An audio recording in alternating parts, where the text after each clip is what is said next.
தமிழ்நாட்டில் இருக்கக்கூடிய பல கோடி மக்களுக்கு லைஃப் கொடுத்ததால தான் கலைஞர் இன்னும் லைவாக இருக்கிறார்.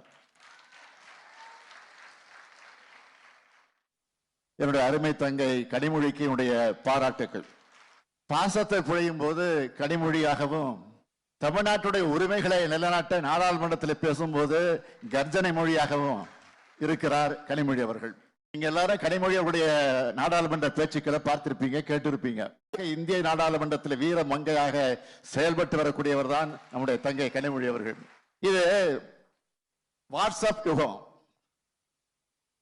வாட்ஸ்அப்ல யாரோ ஃபார்வர்ட் செய்யற செய்திகளை ஆராய்ந்து பார்க்காம உண்மைன்னு நம்பக்கூடிய ஒரு கூட்டம் இருக்கு.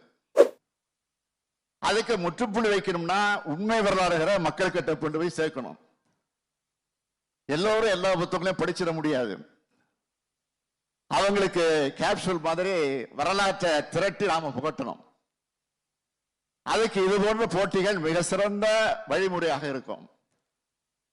அருமை சகோதரி கனிமொழிக்கு வைக்கிற வேண்டுகோள் இல்ல, உரிமையோடு சொல்றேன், இது மாதிரி கருத்துக்களை விதைக்கிற களப்பணியை நீங்கள் தொடரணும்.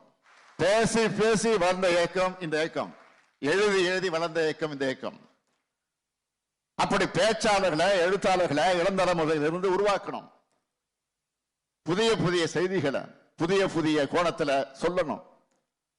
சொல் புதிது, சுவை புதிது, பொருள் புதிது என்ற வகையில் சொல்லணும். மிக மிக